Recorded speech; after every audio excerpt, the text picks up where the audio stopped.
श्री स्वामी समर्थ. आज आहे गुरुवार आणि आपलं चॅनल डेली रुटीनचं असल्यामुळं म्हणजे डेली ब्लॉगचं असल्यामुळं डेली रुटीन पण त्याच्यामध्ये येतं. तर आज मी माझं रुटीन थोडंसं शेअर करणार आहे.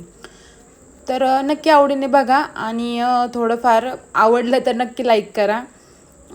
हा साबण मी का दाखवते कारण हा 3 साबणावर 1 साबण फ्री येतो आणि 30 रुपयामध्ये 4 साबण येतात. आणि महिनाभर म्हणजे मला 15-20 दिवस चालतात कारण माझे भांडे खूप असतात. जर कोणाचे थोडे भांडे असतील म्हणजे माझ्यापेक्षा थोडेफार कमी तर महिनाभर आरामशीर चालतील.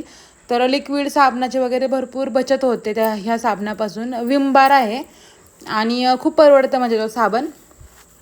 गॅस ओट्याला, गॅसला, भांड्यांना वगैरे सगळ्यांना चालतो.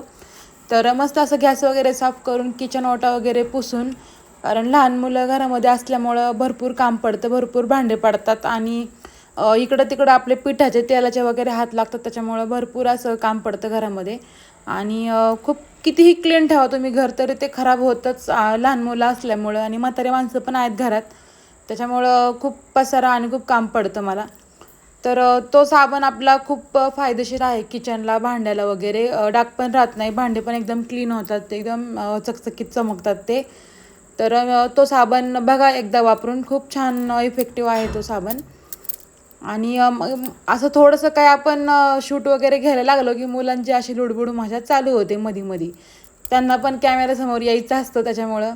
आणि ह्या ट्रॉल्या पूर्ण बाहेर निघतात. जर कोणाचं म्हणजे ट्रॉल्यात आतमध्ये कचरा साठतो, वर्षभर बाहेर कचरा निघत नाही असं जर कोणाचं असेल तर त्या ट्रॉल्या तुम्ही नक्की बसवा. लगेच तिथं पोछा पण मारून घेतला आणि पोछा मारायच्या आधी माझं एक ह्याचं शूट झालं होतं आपलं गुळांब्याचं. त्याचा पण व्हिडिओ नक्की बघा तुम्ही. तर मस्त गुळांबा वगैरे बनवला होता. नंतर लगेच असा पोछा मारून घेतला सगळीकडं. घर मोठं असल्यामुळे भरपूर वेळ लागतो आणि आम्ही मस्त दोघींनी गुळांबा एन्जॉय केला. आणि ह्या माझ्या बाळाला काही गुळांबा खायला आवडत नाही, तो फक्त टेस्ट असं चाखून बघत होता की कसं लागतोय, कसं गोड आहे की आंबट आहे. नंतर कळल्यावर असं कुठून शिकून आलाय काय माहिती, हातावर दे म्हणत होता, प्लेटीत घे म्हटलं तर ऐकलं नाही, म्हणलं हातावरच पाहिजे मला. नंतर असं हातावर गुळांबा घेऊन तो खायला लागला. म्हटलं जाऊ दे, खातोय ना ते महत्त्वाचं आहे थोडंफार. मग त्याला हातावरच दिला. नंतर मला जायचं होतं लग्नाला, त्याच्यामुळं मी पटकन साडीला काय फॉल लावला नव्हता, लगेच इथं फॉल लावायला घेतला. बाहेर 60-70 रुपये घालण्यापेक्षा आपलं घरगुती बहुतेक 70% बायकांका अशा मशनी असतात घरगुती जुन्या वगैरे आहेत त्या. तर त्या मशीनवरही फॉल लागला जातो. मस्त एका साईडनी खालच्या साईडने अशी टिप मारून घ्यायची आणि वरच्या साईडनी हात शिलाई करायची. तर अशा प्रकारे बघा मी इथं टिप मारलेली आहे. टिप वगैरे काही दिसून वगैरे येत नाही आहे, मॅचिंग दोरा असल्यामुळं टिप काही दिसून नाही येत त्याच्यावर. अशी टिप मारायची, तेवढीच आपली थोडीफार बचत होते. कुठं 60-70 रुपये बाहेर घालवत बसायचं तेवढ्यासाठी आणि वेळही नसतो असं कुठं नेऊन द्या कोणाला.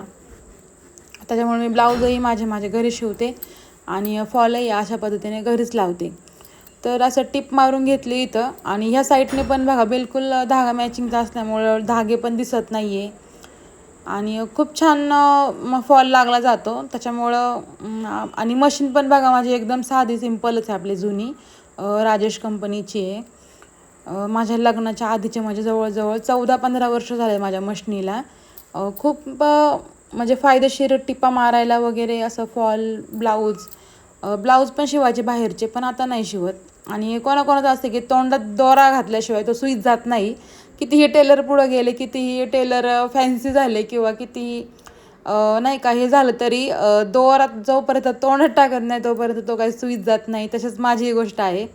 मग पटकन असा दोराही ओवून घेतला इथं आणि म्हणलं मशीनवरच बसून फॉलचं हात शिलाई करून त्याला, पण त्याच्यावर काय झालं नाही. मग असं ताटावर घेतलं बघा, ताटावर खूप पटपट फॉल लागला जातो. आणि जर तुम्हाला फॉल लावायची आवड असेल पण वेळ नसेल तर असं बघा पटपट ह्या पद्धतीने तुम्ही नक्की वेळ काढून फॉल लावा. तेवढंच थोडंफार आपली बचत होते. बायकांचं तेवढंच राहतं की बचत कुठं होईल तेवढंच आपण पाहत असतो संसारामध्ये. तर अशा पद्धतीने पण तुम्ही बचत करू शकता बाहेर 70 रुपये घालवण्यापेक्षा. आणि बघा हात शिलाई पण दिसत नाही, ही शिलाई पण दिसत नाही. एकदम छान पद्धतीने फॉल लागला गेला आहे, कुठं घुड्या घड्या काहीच पडलेल्या नाही आहेत. आणि हीच साडी आज मला घालून लग्नाला जायचं होतं, त्याच्यामुळं मी पटकन 15-20 मिनटामध्ये फॉलही लावला आणि साडी घालून रेडी पण झाले. आणि रेडी झाल्यावर फायनल साडीचा लुक असा होता. मी काही शूट घेतलं नाही.